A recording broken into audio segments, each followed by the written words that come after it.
Good morning, students. I am Yasvir Kashyap. Today we will discuss chapter 3 of class 8. Chapter name is Ruling the Countryside. Ruling the Countryside. तो देखिए इस chapter को start करते हैं. इसमें ruling the country side कहते हैं villages के लिए, ठीक है, जो रूरल एरियाज होते हैं उनके लिए, ठीक है. तो किस तरह से कंट्री साइड में मतलब रूलिंग हुआ था, कैसे स्टार्ट हुआ था, इस सब के बारे में इस चैप्टर में हम डिस्कस करेंगे. तो चलिए स्टार्ट करते हैं. देखिए फर्स्ट पॉइंट है इसमें the company. First point, the company becomes the diwan. देखिए जो ईस्ट इंडिया कंपनी थी वो कैसे दीवान हो गई, कैसे दीवान बन गई थी, ठीक है, कैसे उसको दीवानी मिल गई थी. तो इस पॉइंट में यही डिस्कस करेंगे. तो इसमें बताया गया है कि ऑन 12 अगस्त 1765, 12 अगस्त 1765 में क्या हुआ था कि the Mughal empire appointed the East India Company as the Diwan of Bengal. जो मुगल एम्पायर थे शाह आलम, ठीक है, उन्होंने ईस्ट इंडिया कंपनी को बंगाल का दीवान बना दिया था, अपॉइंट कर दिया था, ठीक है. The actual event most probably took place in Robert Clive's tent. और इसमें जो भी इवेंट हुए थे, ठीक है, वो आपके रॉबर्ट क्लाइव के टेंट में हुए थे एक तरह से, ठीक है. वो स्थान कौन सा था जहाँ पर ये इवेंट हुए थे, जहाँ पर दीवानी सौंपी गई थी ईस्ट इंडिया कंपनी के लिए, वो रॉबर्ट क्लाइव का टेंट था एक तरह से, ठीक है. With a few English man and Indians as witnesses, ठीक है.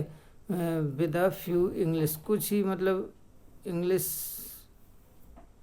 मैन थे, कुछ ही अंग्रेज थे, कुछ अंग्रेज थे, एंड इंडियंस, और कुछ इंडियंस थे एज विटनेस के रूप में, ठीक है, मतलब गवाह के रूप में कुछ इंग्लिश मैन थे और कुछ इंडियन थे, ठीक है. What in the painting above the event is shown as a majestic occasions taking place in a grand setting.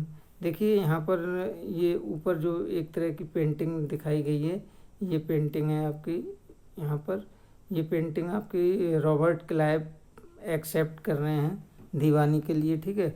Deewani of Bengal, Bengal की दीवानी के लिए रॉबर्ट क्लाइव एक्सेप्ट कर रहे हैं, ठीक है. और Bihar and Orissa from the Mughal ruler in 1765 में, ठीक है. तो चलिए start. Now come to next point. बेटा नेक्स्ट पॉइंट है हमारा, the painter was commission by Clive to record the memorable events in Clive's life. देखिए जो पेंटर होते थे उनको एक तरह से कमीशन किया जाता था कि जो क्लाइव का रिकॉर्ड है वो एक मेमोरेबल होना चाहिए, और उसकी जो मेमोरेबल इवेंट्स है क्लाइव के लाइफ की, ठीक है, उसको एक पेंटिंग के रूप में मतलब बनाना चाहिए, ठीक है. तो इसमें दिया हुआ है कि the grant of Deewani clearly was one such event in British imagination. और ये जो दीवानी है, grant of Deewani clearly was one of such event, इसी तरह की एक इवेंट है ब्रिटिश इमेजिनेशन की, ठीक है. नेक्स्ट पॉइंट है, as Diwan the company became the chief financial administrator of the territory under its control. और जैसे ही दीवान जो कंपनी थी वो एक दीवान के रूप में बनी, तो उसका जो चीफ फाइनेंशियल एडमिनिस्ट्रेटर थे, ठीक है, of territory under its control, वो इसको मतलब कंट्रोल करने लगे थे, ठीक है, इस पर अपना एक तरह से राज करने लगे थे. Now it had to think of administering the land and organising its revenue resources. और यहाँ की जो एक तरह से लैंड थी, ठीक है, उस पर जो एडमिनिस्ट्रिंग थी उस लैंड पर क्या करते थे कि वो ऑर्गेनाइज इट्स रेवेन्यू, जो रेवेन्यू होता था, रेवेन्यू के जो रिसोर्सेस होते थे वो ऑर्गेनाइज करने लगे थे इस लैंड पर, मतलब उस लैंड से वो रेवेन्यू वसूल करने लगे थे एक तरह से, ठीक है, कलेक्ट करने लगे थे. This had to be done in a way that could yield enough revenue to meet the growing expenses of the company. और इसमें होता है कि this had to be done, ये एक अच्छा तरीका था कि जो यील्ड होती थी, जो फसल होती थी, वो उससे ही वो काफ़ी रेवेन्यू कलेक्ट कर लेते थे, ठीक है, to meet the growing expenses of the company. और इससे क्या होता था कि जो कंपनी के एक्सपेंसेस होते थे वो मतलब एक तरह से बढ़ते चले गए धीरे धीरे. और जब कंपनी के जो एक्सपेंसेस थे वो बढ़ते चले गए तो उन्होंने क्या किया कि जो रेवेन्यू था उसमें भी काफ़ी चेंजिंग करने लगे थे. मतलब पहले रेवेन्यू एक यील्ड के रूप में वो वसूलते थे, धीरे धीरे उन्होंने उस पर और अधिक टैक्स लगाना स्टार्ट कर दिया, ठीक है. तो इस तरह से जैसे जैसे उसके कंपनी के एक्सपेंसेस बढ़ते चले गए वैसे ही उन्होंने अपने सिस्टम को भी चेंज करते हुए चले गए. A trading company had also to ensure that it could buy the products it needed and sell what it wanted. और जो ट्रेडिंग कंपनी थी, ठीक है, हैड ऑल्सो इंश्योर, उसने ये इंश्योर कर लिया था कि कुड बाय, कि वो खरीद सकती है प्रोडक्ट्स, जो मतलब लैंड क्रॉप्स के जो प्रोडक्ट्स होते थे उसको खरीद सकती है. नीडेड एंड, और उसको मतलब जैसे उसको आवश्यकता होगी, and sell what it wanted, और वो इसको बेच भी सकती है जब वो इसको बेचना चाहती है, ठीक है. Now come to next point. Next point है हमारा over the years the company also learned that it had to move with some caution being an alien power. और देखिए कुछ ही सालों के बाद क्या हुआ था कि जो कंपनी थी वो ये सीखने लगी थी कि हैड टू मूव, कि किस तरह से मतलब मूव किया जाए, किस तरह से अपनी जो अर्निंग है वो बढ़ाई जाए, ठीक है. बीइंग एन एलियन पावर, उसमें एक तरह से मतलब एलियन पावर कहते हैं जो मतलब फॉरेनर होते हैं, जो विदेशी लोग होते हैं, या जो मतलब स्ट्रेंज पीपल होते हैं, जो अजनबी होते हैं, जिनको कभी देखा नहीं होता है, ठीक है, उनको हम एलियन कहते हैं. तो उनके अंदर क्या थी, एक तरह से एलियन पावर होते हुए भी उन्होंने क्या किया था, it needed to pacify those who in the past had ruled the countryside. तो उन्होंने धीरे धीरे क्या किया था कि अपना जो उनका रूलिंग पावर थी वो एक तरह से कंट्री साइड की तरफ मतलब बढ़ने लगे थे. उन्होंने सोचा कि हम अगर कंट्री साइड में, रूरल एरियाज में अगर रूलिंग करना स्टार्ट कर देंगे तो वहाँ पर जो पीजेंट्स वगैरह रहते हैं उनसे हमें काफ़ी अधिक रेवेन्यू हम उनसे कलेक्ट कर सकते हैं. Clear. And enjoyed authority and prestige, ठीक है, और इस तरह से वो उसका एंजॉय कर सकते हैं. Those who had held local power had to be controlled but they could not be entirely eliminated, ठीक है. और इस तरह से क्या हुआ था कि those who had held local power, और जिनके पास उन्होंने कुछ लोगों को एक तरह से लोकल पावर दे रखी थी और उनसे ही ये कहा था कि तुम इन एरियाज पे, जैसे उनको छोटे छोटे एरियाज दे दिए, विलेजेस दे दिए, और उन्हें एक तरह से लोकल पावर प्रोवाइड करा दी, और उनसे ये कहा था कि तुम ही इनको कंट्रोल करो एक तरह से, ठीक है, control but they could not be entirely eliminated. और इस तरह से वो उन पर कंट्रोल करें और उनसे जो भी मतलब रेवेन्यू है वो कलेक्ट करते रहें, ठीक है. How was this to be done, लेकिन ये कैसे हो सकता था, ये कैसे हो सकता था, ठीक है, कैसे संभव था. In this chapter we will see how the company come to colonise the countryside, कि जो कंपनी थी, इस चैप्टर में हम ये देखेंगे कि जो कंपनी थी वो कंट्री साइड में कैसे मतलब कॉलोनाइज हुई थी, कैसे कंट्री साइड की तरफ के लिए बढ़ी थी, ऑर्गेनाइज रेवेन्यू रिसोर्सेज, और जो रेवेन्यू रिसोर्सेज थे उसको कैसे ऑर्गेनाइज किए थे, ठीक है। Red fan the rights of people and produce the crops it wanted, और जो क्रॉप्स के जो प्रोड्यूस होते थे जिसको वह चाहते थे, ठीक है, उसको कैसे वो कलेक्ट कर सकें। तो इसके लिए इन्होंने कंट्री साइड की तरफ के लिए अपना एक तरह से मतलब जाने का निश्चय किया था, ठीक है।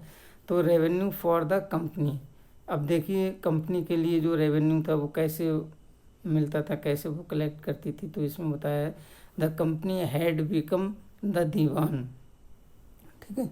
जो कंपनी थी वो एक दीवान हो गई थी, but it still saw itself primarily as a trader, लेकिन अब भी क्या था कि ये जो थी कंपनी थी वो एक ट्रेडर के रूप में मतलब थी, अब भी ये एक ट्रेडर के रूप में थी, ठीक है।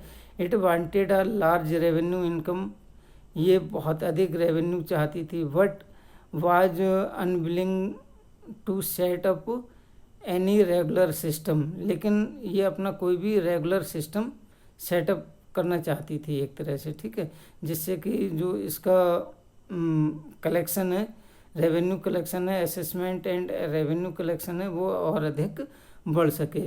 The effort was to increase the revenue as much as it could and buy fine cotton and silk cloth as cheaply as possible, और क्या था कि जो द एफोर्ट वाज इंक्रीज, और जो एक तरह से एफोर्ट थे वो इंक्रीज होने लगे थे, ठीक है। Revenue as much as could, और रेवेन्यू भी काफ़ी इंक्रीज होने लगा था, ठीक है, रेवेन्यू भी इसका बढ़ने लगा था। Could and why fine cotton, और इस तरह से रेवेन्यू बढ़ाने के लिए इसने जो कॉटन थी, फाइन कॉटन थी, उसको खरीदना स्टार्ट कर दिया था। एंड सिल्क क्लॉथ, और जो सिल्क क्लॉथ थे एज चीपली एज पॉसिबल, ठीक है। तो सिल्क क्लॉथ थे वो भी मतलब जैसे पॉसिबल होते थे उसको भी खरीदना स्टार्ट कर दिया था और उनको सेल करना स्टार्ट कर दिया था, ठीक है। Within 5 years the value of goods bought by company in Bengal doubled, और लगभग 5 years के अंदर, ठीक है, विद इन 5 years में ही क्या हुआ था कि जो गुड्स की वैल्यू थी है, वो जो खरीदने वाले गुड्स की वैल्यू थी वो उसने क्या किया था कि उस वैल्यू ने कंपनी को कंपनी की जो मतलब अर्निंग थी वो एक तरह से डबल हो गई थी, ठीक है। Bengal company in Bengal double, ठीक है, वो डबल हो गई थी बिफोर 1865, और 1865 में क्या हुआ था कि the company had purchased goods, जो कंपनी थी वो गुड्स को परचेज करने लगी थी इन इंडिया में, why importing gold and silver from Britain, ठीक है, और जो गोल्ड था और सिल्वर था वो ब्रिटेन से इंपोर्ट करने लगी थी, ठीक है। Now the revenue collected in Bengal could finance the purchase of goods for export, और अब क्या था कि जो रेवेन्यू था, ठीक है, वो बंगाल में कलेक्ट किया जाने लगा था, could finance the purchase of goods for export, जो भी मतलब फाइनेंस एक तरह से जो गुड्स होता था वो परचेज किया जाता था एक्सपोर्ट करने के लिए, उससे भी उसको रेवेन्यू कलेक्ट होने लगा, ठीक है, रेवेन्यू मिलने लगा उसके लिए, ठीक है। Soon it was clear that Bengal economy was facing a deep crisis, और धीरे धीरे क्या हुआ था कि बहुत जल्दी ही क्या हुआ कि जो बंगाल की इकोनॉमी कंडीशन थी, ठीक है, वो उसमें बहुत ज़्यादा डीप क्राइसिस आ गई थी, ठीक है, बहुत एक तरह से प्रॉब्लम्स क्रिएट होने लगी थी। Artisans were deserting villages since they were being forced to sell their goods to the company at low prices. ठीक है, और जो आर्टिसियंस थे वो डेजर्टिंग विलेजेस में रहते थे. दे वर बीइंग फोर्स्ड, वो मतलब फोर्स करने लगे थे. टू सेल, बेचने के लिए. देयर गुड्स, अपने सामान को. ठीक है, अपने सामान को बेचने के लिए वो फोर्स करने लगे थे. टू द कंपनी, कंपनी के लिए. एट लो प्राइसेस, बहुत लो प्राइसेस में. मतलब कंपनी के लिए जो वहाँ के आर्टिसियंस थे, ठीक है, डेजर्ट विलेजेस में, वो अपने सामान को कंपनी के लिए बहुत लो प्राइसेस में बेचने के लिए मजबूर हो गए थे. उनको फोर्स किया जाने लगा था. ठीक है. पीजेंट्स वर अनेबल टू पे द ड्यूज, और जो पीजेंट्स थे वो रेवेन्यू देने में बहुत अनेबल हो गए थे, असमर्थ हो गए थे, क्योंकि उनके पास इतना रेवेन्यू नहीं हो पा रहा था जिससे वो उसको अपनी ड्यूज दे सकें. ठीक है. That were being demanded from them. ठीक है, जो कि उनसे डिमांड की जा रही थी एक तरह से. मतलब जितने भी रेवेन्यू की उनसे डिमांड की जा रही थी उतने रेवेन्यू को वो ड्यू करने के लिए बहुत असमर्थ हो गए थे. ठीक है. Artisanal production was in decline and agricultural cultivation showed sign in collapse. और जो भी मतलब एग्रीकल्चर कल्टीवेशन थी, प्रोडक्ट थे, वो एक तरह से कोलैप्स होने लगे थे. ठीक है. Then in 1770 a terrible famine killed 10 million people in Bengal. और धीरे धीरे क्या हुआ था कि 1770 में जो फेमाइन थी उससे लगभग 10 मिलियन पीपल बंगाल में उनकी वो किल हो गए थे. मतलब उनकी डेथ हो गई थी एक तरह से. ठीक है, वो मर गए थे. About 1/3 of population was wiped out. और लगभग 1/3 पॉपुलेशन जो थी वो वाइप आउट हो गई थी. मतलब बहुत ज़्यादा, मतलब भूखमरी के एक तरह से कगार पर आ गई थी और वो भूखों मरने लगी थी. क्लियर. नेक्स्ट पॉइंट है the need to improve agriculture. फिर क्या हुआ था कि जब ऐसी कंडीशन आ गई थी तो कुछ मतलब ऐसे सिस्टम चलाए जाने लगे थे जिससे कि need to improve agriculture, agriculture को इम्प्रूव करने के लिए करने की बहुत ज़्यादा आवश्यकता हो गई थी. ठीक है. If the economy was in ruins, और जैसे ही जो इकोनॉमी थी, जो आर्थिक स्थिति थी, वो काफ़ी रुइंस हो गई थी, काफ़ी मतलब डिस्ट्रॉय, एक तरह से नष्ट सी हो गई थी. Could the company be certain of its revenue income. तब क्या हुआ था कि जो कंपनी थी उसकी भी जो रेवेन्यू इनकम थी वो भी काफ़ी कम होने लगी थी. Most company officials began to feel that investment in land had to be encouraged and agriculture had to be improved. और जो कंपनी के एक तरह से ऑफिशियल्स थे, जो मतलब कंपनी के जो मेंबर्स थे, ऑफिशियल्स थे, उन्हें ये महसूस होने लगा था कि जो लैंड में हम इन्वेस्ट करते हैं, अगर उस इन्वेस्ट को हम और अधिक बढ़ा दें, जो इन्वेस्टमेंट किया जाता है उस इन्वेस्टमेंट को और अधिक बढ़ा दें. ये अगर ज़मीन, जिस तरह से लैंड में हम अधिक से अधिक मतलब इन्वेस्टमेंट करेंगे तो जो हमारी एग्रीकल्चर प्रोड्यूस हैं वो काफ़ी इम्प्रूव होंगे एक तरह से. मतलब प्रोडक्शन उसका काफ़ी बढ़ने लगेगा, और इससे जब प्रोडक्शन बढ़ेगा तो हमारा रेवेन्यू अधिक से अधिक कलेक्ट होगा, और रेवेन्यू अधिक से अधिक कलेक्ट होने के साथ साथ हमारी अर्निंग भी बढ़ेगी, कंपनी की अर्निंग बढ़ेगी. तो उन्होंने ऐसा सोचा था, उन्होंने सोचा कि हम लैंड में इन्वेस्टमेंट को बढ़ाएं. ठीक है, इंक्रीज करें. How was this to be done. लेकिन ये कैसे किया जा सकता है, ये कैसे संभव था. ठीक है. After 2 decades the debate on the questions. और इस पर लगभग 2 डिकेड्स तक इसी तरह के जो क्वेश्चंस थे उन पर डिबेट चलता रहा एक तरह से, ठीक है। तो फाइनली क्या हुआ कि the company finally introduced the permanent settlement in 1793।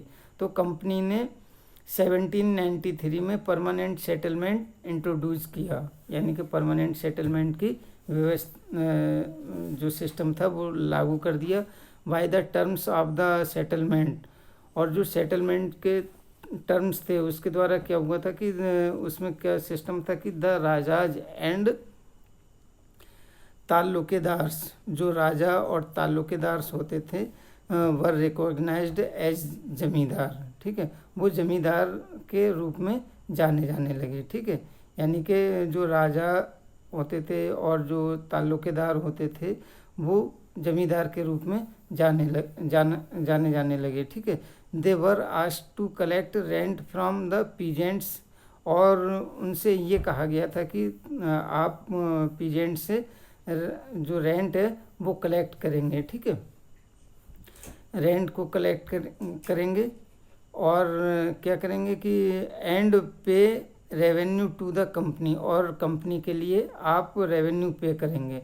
मतलब आप पीजेंट से, फार्मर्स से एक तरह से रेंट कलेक्ट करेंगे और कंपनी के लिए रेवेन्यू देंगे, ठीक है, पे करेंगे। The amount to be paid was fixed permanently, ठीक है, और जो एक तरह से अमाउंट है जो कंपनी को दिया जाना है, ठीक है, जो पे किया जाना है कंपनी के लिए, वो एक तरह से फिक्स्ड परमानेंटली होगा, ठीक है, फिक्स होगा। मतलब उसमें कोई भी इंक्रीजिंग नहीं होगी और ना ही कम किया जाएगा और ना ही बढ़ाया जाएगा, वो फिक्स रहेगा। That is it was not to be increased ever in future, और उसको फ्यूचर में कभी भी इंक्रीज नहीं किया जाएगा। जैसे कि ऐसा नहीं कि प्रोडक्शन अधिक होने लगा तो प्रोडक्शन अधिक होने से क्या हो कि कंपनी है वो अपना मतलब टैक्स भी बढ़ा दे, ऐसा नहीं होगा, उसको मतलब इंक्रीज नहीं किया जाएगा फ्यूचर में, वो मतलब परमानेंटली फिक्स्ड रहेगा एक तरह से, ठीक है। It was felt that this would ensure a regular flow of revenue into the companies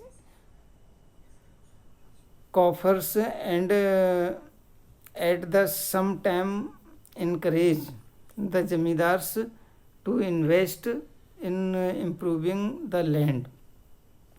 और इस तरह से क्या होगा कि ऐसा महसूस किया जाने लगा कि जो ऐसा इंश्योर किया जाने लगा कि रेगुलर फ्लो, इसी तरह से जो रेवेन्यू का रेगुलर फ्लो है वो बना रहेगा, ठीक है, into companies coffers and the same time encourage the zamindars to invest improving the land। और जो जमींदार्स हैं, ठीक है, वो अपने इन्वेस्ट को जो मतलब भूमि में जो इन्वेस्ट करेंगे उसको वो इम्प्रूव करेंगे, मतलब बढ़ाएंगे इन्वेस्ट के लिए अपने। मतलब कहने का ये है कि जो जमींदार्स हैं वो अपना इन्वेस्टमेंट भूमि के लिए बढ़ाएंगे और जो कंपनी है वो अपना टैक्स नहीं बढ़ाएगी एक तरह से, ठीक है, वो उसका फिक्स रहेगा। और since the revenue demand of the state would not be increased, और इस तरह से क्या होगा कि जो रेवेन्यू की डिमांड होगी, ठीक है, नॉट बी इंक्रीज्ड, वो इंक्रीज नहीं की जाएगी, ठीक है। द जमींदार would benefit from increased production from the land, और जो जमींदार हैं उनको काफ़ी बेनिफिट होगा एक तरह से, ठीक है, फ्रॉम इंक्रीज्ड प्रोडक्शन, क्योंकि प्रोडक्शन जब इंक्रीज होगा, प्रोडक्शन अधिक होगा फ्रॉम द लैंड, लैंड से जब अधिक प्रोडक्शन होगा तो जमींदार के लिए इससे काफ़ी बेनिफिट होगा। Clear students? तो इस वीडियो में बस इतना ही। नेक्स्ट वीडियो में हम नेक्स्ट टॉपिक डिस्कस करेंगे। तब तक के लिए goodbye. Thank you student.